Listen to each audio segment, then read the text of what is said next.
The revision myth, why your first draft isn't supposed to be good. I want to tell you something that took me a long time to actually believe. Your first draft is not a failure. It is not a rough version of the real thing. It is not something to be ashamed of or hidden or apologized for. Your first draft is a discovery document. And the sooner you stop trying to make it good and start trying to make it done, the sooner you'll have something worth fixing. Today we're going to talk about revision. What it actually is, what it isn't, and the system that turns a messy first draft into a real book. Welcome back to the Story Forge. If you are new here, every video in this series builds on the last. We've covered starting with the ending, character psychology, structure, opening chapters, dialogue, and point of view. Today we get into what happens after the first draft exists. Let's go. Here is the myth about revision that kills more books than writer's block ever has. The myth is this: good writers get it right the first time, and revision is what bad writers do to fix their mistakes. This is completely demonstrably false, and I can prove it. Ernest Hemingway reportedly rewrote the ending of A Farewell to Arms 47 times. Not the whole book. The ending. One scene. 47 drafts. Catherine Stockett wrote The Help for 3 years and received 60 rejection letters before it was published. She revised continuously throughout. Every professional writer you admire has a revision process. Most of them will tell you that revision is where the real writing happens. That the first draft is just raw material. The way lumber is raw material for a house. You need the lumber. But the lumber is not the house. The writers who believe the myth, who think the first draft should be close to final, do one of two things. They either write so slowly, editing every sentence before moving to the next, that they never finish. Or they finish the draft, read it back, decide it is terrible, and quit. Neither of those outcomes produces a book. Here is the truth. The first draft's only job is to exist. That is it. It just has to be there. Alive on the page, full of problems, inconsistencies, flat scenes, characters who haven't found their voice yet. All of that is fine. All of that is expected. All of that is fixable. What isn't fixable? What isn't fixable is the draft that was never written. I want to make a distinction that will change how you work.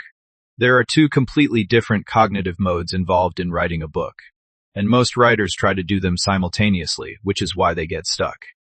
Mode 1 is generative writing. This is first draft mode. The brain is in exploration mode, discovering what the story is, who the characters are, what wants to happen. Generative writing is fast, loose, and imprecise by nature. It has to be. You can't discover something and perfect it at the same time. Mode 2 is evaluative writing. This is revision mode. The brain is in critical mode, assessing what is working, what isn't, what the story is actually trying to say. Evaluative writing is slow, precise, and deliberate. The problem most writers have is that they switch between these modes mid-sentence. They write a paragraph, decide it is bad, rewrite it, move on, come back to it, rewrite again, never getting far enough into the story to discover what it is actually about. Here is the practice. Separate the two modes completely. When you are drafting, draft. Turn off evaluative mode as hard as you can. Give yourself explicit permission to write badly. Some writers put a note on their screen. This draft is not meant to be good. Some write in a font they hate, so they're psychologically detached from it. Whatever works to keep you generative, use it. When you are revising, revise. Don't generate new material during revision passes unless you've specifically identified a gap that needs filling. One mode at a time. Okay. You've finished your first draft. You've let it sit at least 2 weeks. Ideally a month. Long enough that you can read it somewhat like a reader, instead of like the person who wrote it. Now what? It's 1020. Here is a revision system that works across genres and book length. 5 passes, each with a specific focus. Pass 1. The story pass. Read the entire manuscript without stopping to fix anything. Take notes, but don't edit. You are looking for one thing. Does the story work structurally? Does the beginning set up what the ending pays off? Is there a clear arc? Does the protagonist change? Where does it sag? Where does it rush?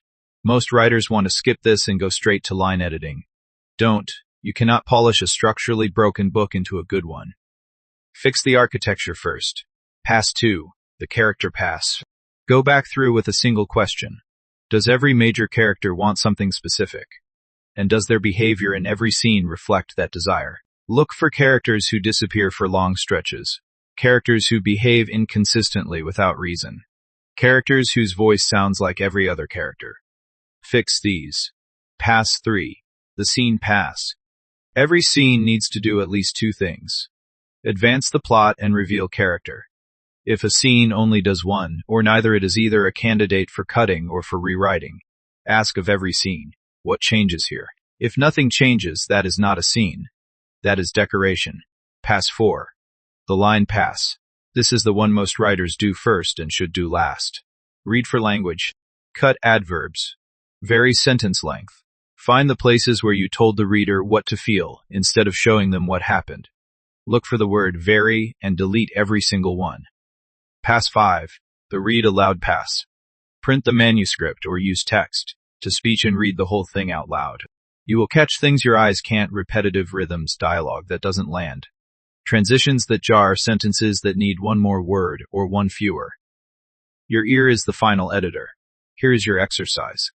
If you have a finished draft, schedule your first revision pass this week.